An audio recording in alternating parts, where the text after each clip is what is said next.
ونعوذ بالله من شرور أنفسنا ومن سيئات أعمالنا من يهده الله فلا مضل له ومن يضلل فلا هادي له وأشهد أن لا إله إلا الله وحده لا شريك له وأشهد أن محمدا عبد الله ورسوله أرسله الله تعالى بالهدى ودين الحق ليظهره على الدين كله وكفى بالله شهيدا فصلى الله عليه وسلم تسليما كثيرا كثيرا. أما بعد فإن أصدق الكلام كلام الله وأحسن الهدي هدي محمد صلى الله عليه وسلم وشر الأمور محدثاتها وكل محدثة بدعة وكل بدعة ضلالة وكل ضلالة في النار. من يطع الله ورسوله فقد رشد واهتدى ومن يعص الله ورسوله فقد ضل وغوى.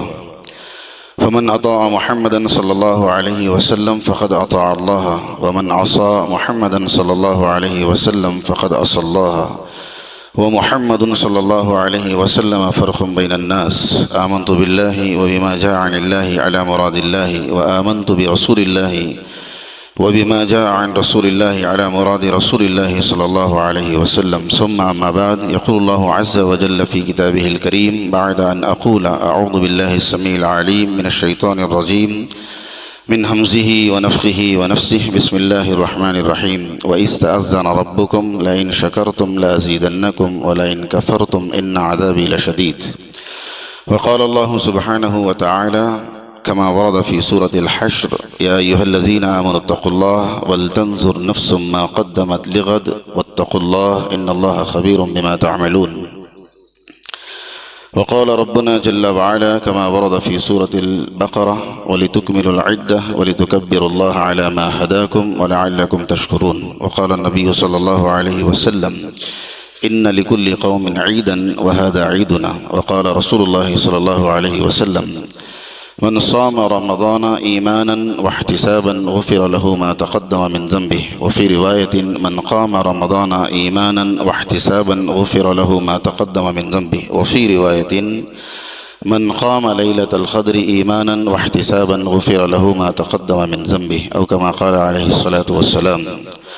اللهم ربنا ألهمنا رشدنا وأعذنا من شرور أنفسنا. اللهم وفقنا لما تحب وترضى من الأعمال والأقوال والأحوال والأفعال والنيات والهدى.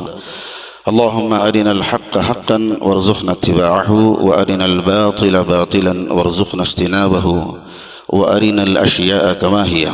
اللهم صل على محمد وعلى آل محمد كما صليت على إبراهيم وعلى آل إبراهيم إنك حميد مجيد. اللهم بارك على محمد وعلى آل محمد كما باركت على إبراهيم وعلى آل إبراهيم في العالمين إنك حميد مجيد. آمين يا رب العالمين.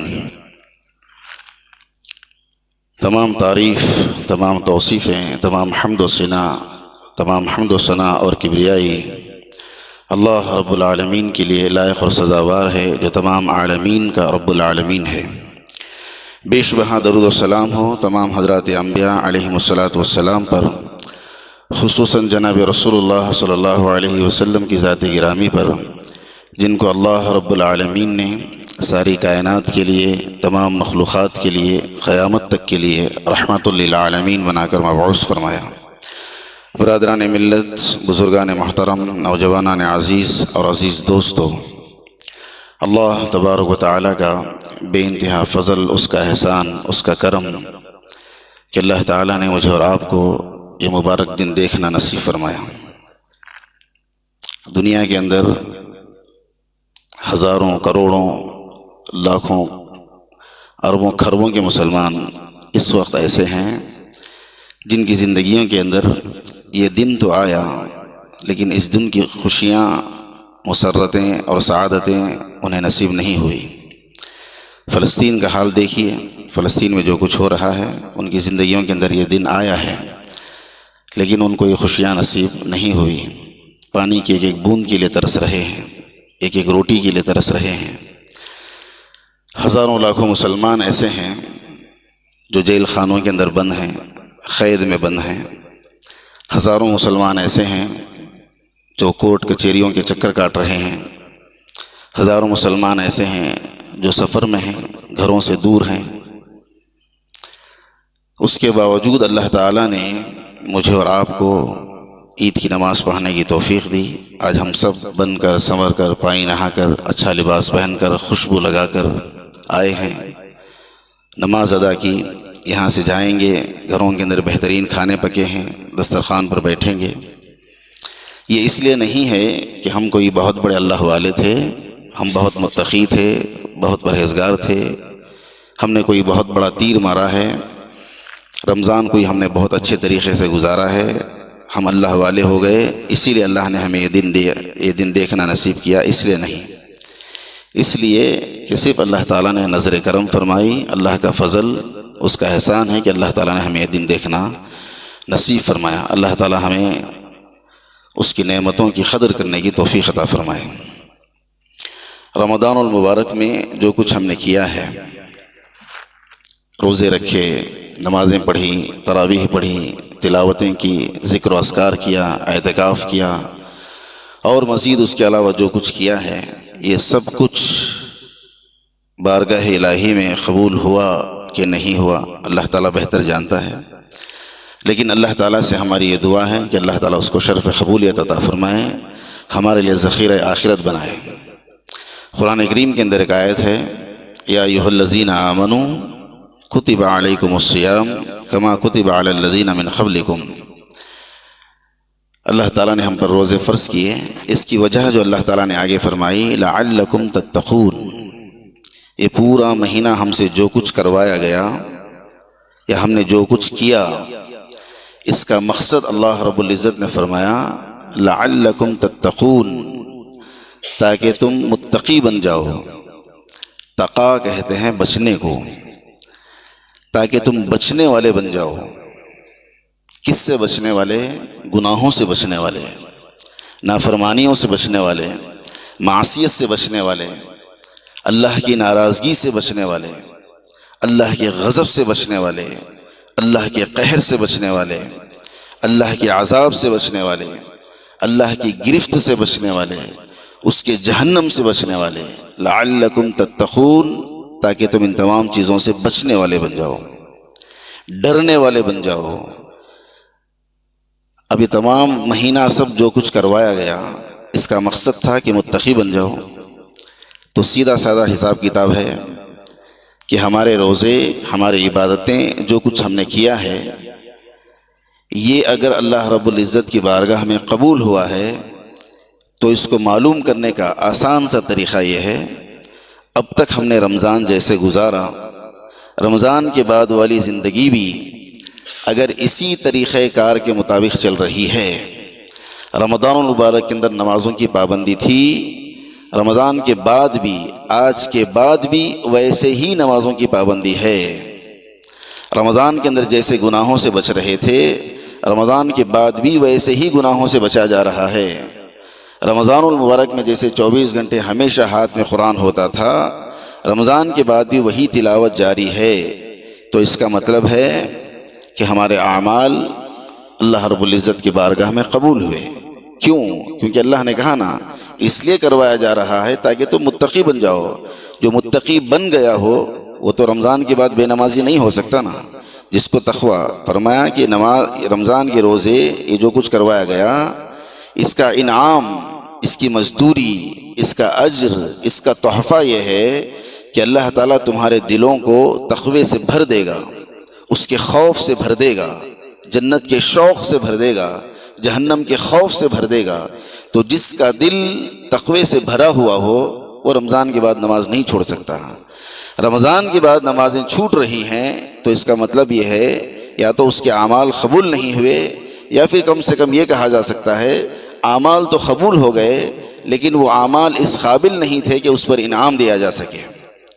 سیدھا سادہ ہے کہ اعمال قبول نہیں ہوئے، یا پھر اگر دل جوئی، اگر کسی کا دل رکھ کر بات کی جائے تو اس کا مطلب یہ ہے کہ اعمال تو اللہ کی بارگاہ میں قبول ہو گئے، لیکن اعمال پر جو اجرت ملنے والی تھی، جو ٹرافی ملنے والی تھی، جو انعام ملنے والا تھا، وہ اس سے محروم رہے۔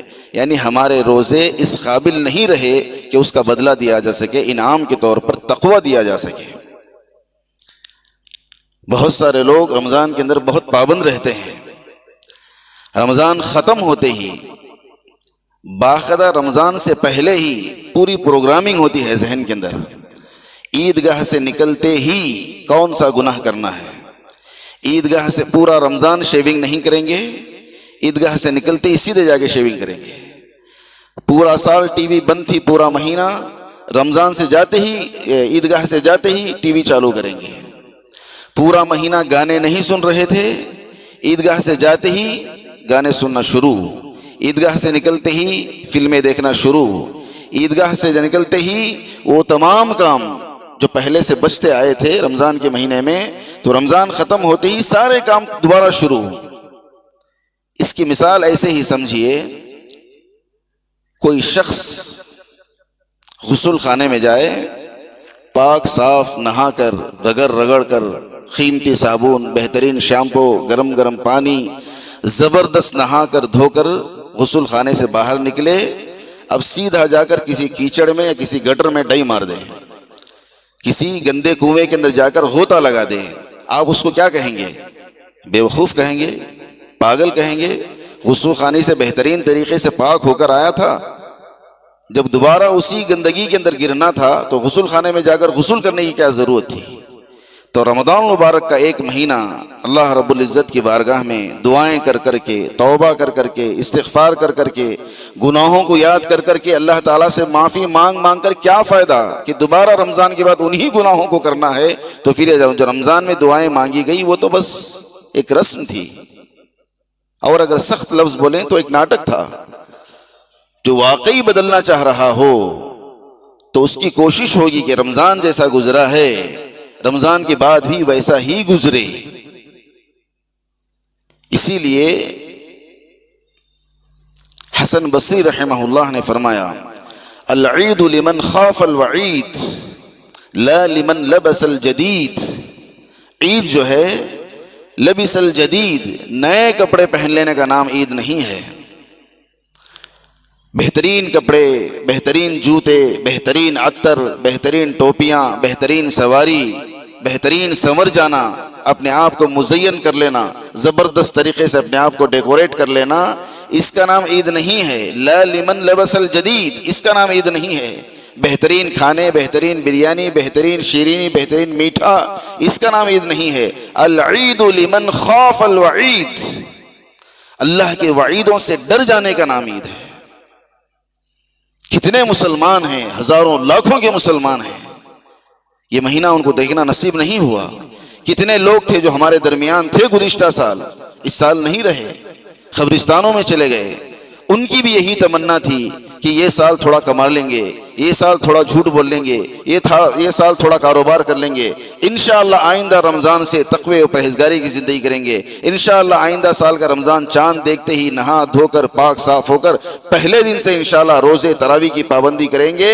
یہی ہر سال کہتے رہے، لیکن وہ سال آیا نہیں، اس سے پہلے ملک الموت آئے، لے کر چلے گئے۔ ڈر جانے کا دن ہے یہ۔ العید لمن خاف الوعید، اے اللہ ہم اس قابل نہیں تھے، تو نے دوبارہ ہماری زندگیوں کے اندر ایک سنہرا موقع، ایک انمول موقع، دوبارہ یہ ایک موقع تو نے عنایت فرمایا، اس کی شکر گزاری ہم نے پورے رمضان کے اندر اس مبارک مہینے کی، بابرکت مہینے کی، مقدس مہینے کی، محترم مہینے کی، معظم مہینے کی، عظمتوں سے بھرا ہوا مہینہ، اس کی ہم نے جو بے حرمتی کی ہے، ناقدری کی ہے، اس کے اندر جو وقت ضائع کیا ہے، ٹائم پاس جو کیا ہے، اس سے ڈر جانے کا دن ہے۔ پورا رمضان ہم نے اس مقدس مہینے کی جو نافرمانی کی ہے، اس کا انجام تو یہ ہونا چاہیے تھا کہ اللہ تعالیٰ ہمیں یہ دن نہ دکھاتا، اس کے باوجود ہمیں یہ دن دکھایا، ہم سب کو مل جل کر نماز پڑھنے کی توفیق دی۔ اللہ تعالیٰ سے ڈرنے کا مقام ہے۔ العید لمن خاف الوعید، اس کی وعیدوں سے اللہ تعالیٰ ڈھیل دے رہا ہے۔ یمدہم فی طغیانہم یعمہون، ڈھیل چھوڑ رہا ہے، آ جائے گا، کل آئے گا، پلٹ کر آئے گا۔ رمضان کے اندر بھی وہی رویہ، رمضان کے بعد بھی وہی رویہ، یا پھر رمضان میں تو بہت پرہیزگار رہے، رمضان کے بعد دوبارہ وہی رویہ، وہی رفتار بے ڈھنگی جو پہلے تھی سو اب بھی ہے۔ یہ تو منافقت ہو گئی نا۔ دو رنگی چھوڑ دے، ایک رنگ ہو جا، سراپا موم ہو جا یا سنگ ہو جا، اسی کو منافقت کہتے ہیں۔ تو لہذا دلوں کے اندر مصمم، مستحکم، مضبوط ارادہ کیجئے، کہ اے اللہ رمضان کا مہینہ جیسے گزارا ہے اس کے بعد بھی ہم ویسا ہی گزاریں گے، کم سے کم انشاءاللہ بولیے، تو رمضان کے بعد بھی ویسا ہی گزاریں گے۔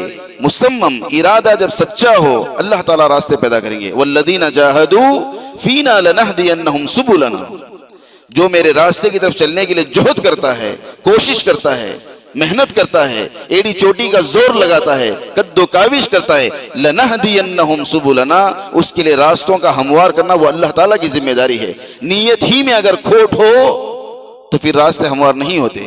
مصمم ارادہ کریں۔ العید لمن خاف الوعید لا لمن لبس الجدید۔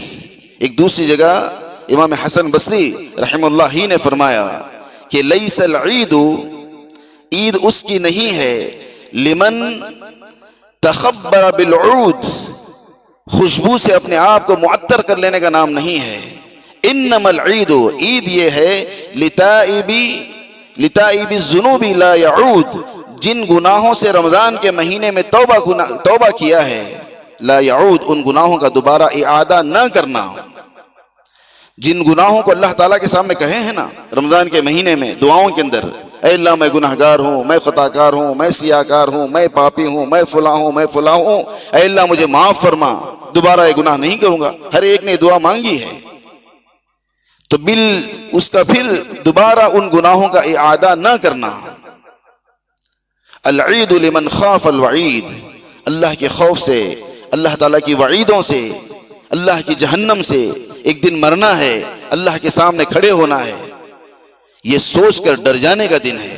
خوشی ہے، خوشی اپنی جگہ ہے۔ اللہ کے رسول نے فرمایا ان لکل قوم عیدا، ہر قوم کے اندر ایک عید ہوتی ہے، ھذا عیدنا، یہ ہماری عید ہے، خوشیاں منائیں، خوشی ہی کے لیے ہے، لیکن اس خوشی کے ساتھ ساتھ دل کے ایک پہلو کے اندر اللہ کا خوف ہمیشہ جاگزین ہونا چاہیے۔ دل کے پہلو کے اندر ہمیشہ اللہ کا خوف بھرا ہوا رہنا چاہیے۔ جب خوف سے خالی ہوتا ہے انسان تو پھر اس کی خوشی کی حد کے اندر، اس کی خوشی بھی حد میں نہیں رہتی، وہ غم کے اندر بھی حد میں نہیں رہتا۔ اسی کو بندہ کہتے ہیں، بندہ بندگی کرنا، مکمل خوشی میں، غم میں، دن رات، کام میں، تجارت میں، زندگی کے ہر پلیٹ فارم پر، زندگی کے ہر مرحلے میں، زندگی کے ہر سچویشن کے اندر اللہ اور اس کے رسول کی اطاعت کا نام یہ دین ہے، اور اسی کا نام اطاعت ہے۔ تو لہٰذا ایک جگہ اللہ تعالیٰ نے فرمایا یا ایھا الذین آمنوا اتقوا اللہ، اے ایمان والو اللہ سے ڈرو، ولتنظر، نظریں گاڑ کے رکھو، ما نفس، اپنی ذات پر، ہماری نظریں دوسروں پر ہوتی ہیں، کہاں جا رہا ہے، کیا کر رہا ہے، کیا کما رہا ہے، کہاں سے آیا ہے، دوسرے کے عیب تلاش کرنے کے پیچھے، دوسروں کی جاسوسی کرنے کے پیچھے قرآن کہہ رہا ہے وَلْتَنْظُرْ نَفْسٌ، نظریں اپنی ذات پر گاڑ کر رکھو، کیا کر رہا ہوں، کیوں بھیجا گیا ہوں، کہاں جانا ہے، کتنی زندگی جیا ہوں، اتنی زندگی کے اندر کتنی دنیا کمائی ہے، کتنی آخرت کمائی ہے، ما قدمت لغد، آگے کیا بھیجا ہے، کل کے لیے کیا بھیجا ہے۔ ابھی بیٹھے بیٹھے خدا نہ خواستہ میری روح قبض کر لی جائے، موت آ جائے، ابھی اسی حال میں اگر میں مر جاؤں تو کیا میں اللہ تعالیٰ کے سامنے صورت دکھانے کے قابل ہوں، اللہ کے سامنے کھڑے ہونے کے قابل ہوں؟ یہ ڈر، یہ خوف، اسی خوف کا نام عید ہے اصل میں۔ ساری زندگی رمضان بھی دھوم دھام سے مچائے، بقرہ عید بھی دھوم دھام سے مچائے، پوری زندگی خوب عیدیں منائی، لیکن اگر مرتے وقت ایمان پر خاتمہ نہیں ہوا، کلمے والی موت نصیب نہیں ہوئی، ایمان پر اسلام پر خاتمہ نہیں ہوا، خاتمہ بالخیر جسے کہتے ہیں وہ خاتمہ نہیں ہوا، تو ساری زندگی منائی گئی عیدیں ضائع ہو جائیں گی، کوئی کام نہیں آئیں گی۔ اگر کسی شخص نے پوری زندگی کبھی عید نہیں منائی، کبھی زندگی میں عید کے دن کوئی نیا کپڑا میسر نہیں ہوا، عید کے دن کبھی اچھا کھانا نصیب نہیں ہوا، پوری زندگی میں کبھی عید منانے کا موقع نہیں ملا، لیکن مرتے وقت کلمے والی موت ملی، خاتمہ بالخیر ہوا، تو وہ کامیاب ہے۔ ساری زندگی عید منائی لیکن خاتمہ بالخیر نہیں ہوا تو ساری عیدیں بیکار جائیں گی۔ اسی کو یہ ہر وقت ڈرتے رہنا، وَلْتَنْظُرْ نَفْسٌ مَّا قَدَّمَتْ لِغَدٍ، ہر وقت اپنے آپ کے اوپر نظر رکھو، اپنی ذات کا محاسبہ کرو، کیا کر رہا ہوں، کہاں جا رہا ہوں، نظر سوئے دنیا قدم سوئے مرقد، کہاں جا رہے ہو، کدھر دیکھتے ہو؟ نظر سوئے دنیا، نظریں دنیا کی طرف لگی ہوئی ہیں، قدم سوئے مرقد، قدم قبرستان کی طرف جا رہی ہیں، خبر کی طرف جا رہے ہیں۔ شاعر کہتا ہے کہاں جا رہے ہو بھائی، کہاں جا رہے ہو، کدھر دیکھتے ہو؟ ڈر جانا یہ بہت بڑی بات ہے۔ جیسے نماز عبادت ہے، روزہ عبادت ہے، زکوٰۃ عبادت ہے، حج عبادت ہے، نیک اعمال عبادت ہے، ویسے ہی صرف اللہ کے خوف سے ڈر جانا، یہ صرف ڈر جانا یہ خود ایک عبادت ہے۔ اسی لیے قرآن کریم میں کہا وَلِمَنْ خَافَ مَقَامَ رَبِّهِ جَنَّتَانِ، وَلِمَنْ، اور جس نے خاف، خوف کھا گیا، ڈر گیا، قام، کھڑے ہونے سے، کہاں؟ قیامت کے دن میدان محشر میں اللہ کے سامنے کھڑے ہونے سے۔ یومئذ یصدر الناس، اللہ کے روبرو کھڑا، اشتاتن، ایک با ایک اللہ کے روبرو کھڑے ہوگا۔ لیس لہ بینہ وبینہ ترجمان، اللہ اور اس کے درمیان میں کوئی ٹرانسلیٹر، کوئی مترجم تک نہیں ہوگا۔ ایک ایک فردن فردن، ایک ایک کر کے اللہ تعالی حساب لیں گے۔ تو یہ اللہ کے سامنے کھڑے ہونے کا سوچ کر جس کے رونگٹے کھڑے ہو جائیں، جو ڈر جائے، وَلِمَنْ خَافَ مَقَامَ رَبِّهِ، جو رب کے سامنے کھڑے ہونے کا سوچ کر ڈر گیا، اس کے لیے اللہ تعالیٰ نے فرمایا جنتان، اس کو ڈبل ڈبل جنتیں، صرف ڈرنے پر۔ گناہ کرنا تو ایک ہے، جیسے نیکی کرنا عبادت ہے، ویسے گناہ سے بچ جانا بھی عبادت ہے۔ نیکی جیسے نماز عبادت، روزہ عبادت، زکوٰۃ عبادت، ویسے ہی گناہ سے بچ جانا۔ آپ کو زندگی میں کبھی کوئی گناہ کا موقع ملا، اس کے باوجود، گناہ کا موقع میسر ہونے کے باوجود، گناہ کرنے کے سارے آپشنز ہونے کے باوجود، صرف اللہ کے خوف کی وجہ سے اس نے گناہ نہیں کیا۔ میں راستے میں جا رہا تھا، ایگزامپل، کوئی فلم کا پوسٹر لگا ہوا تھا، میں چاہا تو سر اٹھا کے دیکھ سکتا تھا، میرا دل کر رہا ہے کہ دیکھوں، اس کے باوجود صرف اللہ کے خوف سے اس نے نظریں جھکا لی۔ یہ جھکانا عبادت ہے، اس پر اجر ہے، یہ نیکی ہے۔ گناہوں جیسے نیکی ہے، ویسے ہی گناہوں سے بچ جانا بھی نیکی ہے۔ جیسے نیکیوں پر اجر ہے، ویسے گناہوں سے بچ جانے پر بھی اجر ہے۔ اور ایک تو اجر بھی ہے، دوسرا اس کے لیے بے شمار فضائل ہیں۔ وَلِمَنْ خَافَ مَقَامَ رَبِّهِ جَنَّتَانِ، جو اللہ کے خوف سے ڈر گیا اس کے لیے دوہری جنت۔ ایک جگہ دوسرا ہے، آپ نے مشہور حدیث سنی ہوگی، عرش کے سائے میں 7 قسم کے لوگ ہوں گے، اس کے اندر ایک وہ ہوگا جس کو گناہ کا موقع میسر تھا، کسی نے گناہ کی طرف دعوت دی، اس کے باوجود اس نے کہا انی اخاف اللہ، میں اللہ سے ڈرتا ہوں۔ اللہ تعالیٰ قیامت کے دن کہیں گے وہ کون ہیں، کہاں ہیں وہ لوگ جو صرف میرے خوف کی وجہ سے، میرے جلال، میری عظمت اور میری کبریائی کی وجہ سے، میری عظمت کی وجہ سے گناہوں سے بچے ہوئے تھے، میرے خوف سے گناہوں سے بچے تھے، آؤ ان کو میرے عرش کے نیچے بٹھاؤ۔ قیامت کے دن ان کو صرف گناہوں سے بچنے کی وجہ سے، اللہ کے خوف کی وجہ سے، قیامت کے دن اللہ کا عرش کا سایہ ہوگا، یوم لا ظل الا ظل عرشک، جس دن اللہ کے سایہ کے سوا اور کوئی سایہ نہیں ہوگا، اللہ کے عرش کے سایہ کے سوا کوئی سایہ نہیں ہوگا۔ اس دن وہ عظیم چیز ملے گی صرف گناہوں سے بچنے پر۔ آپ سوچ رہے ہوں گے عید کا دن ہے، گناہوں کے متعلق کیوں بول رہا ہوں؟ گناہوں کے لیے متعلق اس لیے بول رہا ہوں کہ رمضان ختم ہوتے ہی دوبارہ گناہوں والی زندگی شروع ہو جاتی ہے۔ رمضان ختم ہوتی ایک دن، آج ابھی رمضان کی عید ہوئی، ابھی ظہر میں تھوڑے بہت ہوں گے، عصر میں تھوڑے بہت ہوں گے، 1-2 دن ہوں گے، وہاں سے ساری 3-4 دن کے بعد پھر مسجدیں ویران، پھر وہی۔ تو لہٰذا گناہوں سے بچنا ایک وقت نہیں، ساری زندگی کے لیے ہے۔ اسی کو فرمایا کہ وَلْتَنْظُرْ نَفْسٌ مَا قَدَّمَتْ لِغَدٍ، اپنے آپ پر نظریں گاڑ کے رکھو۔ پھر آگے فرمایا وَاتَّقُوا اللَّهَ، ایک ہی آیت میں 2 مرتبہ وَاتَّقُوا اللَّهَ، وَاتَّقُوا اللَّهَ، اللہ سے ڈرو۔ ان اللہ خبیر بما تعملون، اللہ تعالیٰ تمہارے کسی بھی عمل سے غافل نہیں ہے۔ تو لہذا پوری بات کا خلاصہ یہ تھا کہ اللہ تعالیٰ مجھے، آپ کو، پوری امت کو اس عید کی خوشیاں، سعادتیں، مسرتیں نصیب فرمائے، اور جو لوگ اس سے محروم ہیں اللہ تعالیٰ اپنی قدرت سے ان کے لیے میسر فرمائے۔ خاص کر فلسطین کے مسلمانوں کے لیے اللہ تعالیٰ سے دعا ہے، اللہ تعالیٰ ان پر رحم کا معاملہ فرمائے، کرم کا معاملہ فرمائے، عافیت کا معاملہ فرمائے، درگزر کا معاملہ فرمائے، آسانی کا معاملہ فرمائے۔ اللہ تعالیٰ دشمنوں سے اپنی قدرت سے اللہ تعالیٰ ان کا انتقام لے، ان کو نیست و نابود کرے۔ اللہ تعالیٰ خود ان کی کرتوتوں کا ان کو مزہ چکائے، اور جو بھی جہاں بھی مسلمان پوری عالم اسلام کے اندر جہاں بھی کسی مصیبت میں پریشانی میں قید خانوں میں کورٹوں میں کچور میں جہاں بھی کسی مصیبت یا پریشانی کے اندر مبتلا ہیں اللہ تعالیٰ سب کے لیے آسانی فرمائے، سب کے لیے نجات کے دروازے اللہ تعالیٰ ان کے لیے نجات کے راستے اللہ تعالیٰ بنائے، اور ہم سب کو اس دن کی قدردانی کرنے کی توفیق عطا فرمائے، اور اس عیدگاہ سے مصمم ارادہ کر اٹھنے کی توفیق عطا فرمائے کہ اے اللہ آج تک ہم نے رمضان کا پورا مہینہ جیسے گزارا ہے تقوی کے ساتھ پرہیزگاری کے ساتھ، رمضان کے بعد بھی اسی حالت پر ہم رہیں گے۔ اگر ہمارا ارادہ مضبوط ہو اللہ تعالیٰ اس پر عمل کرنے کی توفیق بھی دیتے ہیں۔ اسی کے ساتھ ایک آخری بات یہ تھی، جیسا کہ آپ اسکول کے اندر آپ یہاں عید کی نماز پڑھ رہے ہیں، بریرہ انٹرنیشنل اسکول، مجھے نہیں معلوم ہے کہ آپ کے اس علاقے میں کتنے اسکولز ہیں، جہاں تک مجھے معلوم ہے آپ کے اس پورے کارکڑہ کے علاقے کے اندر ایسے اسکول جہاں دین اور دنیا دونوں کی تعلیم دی جاتی ہو۔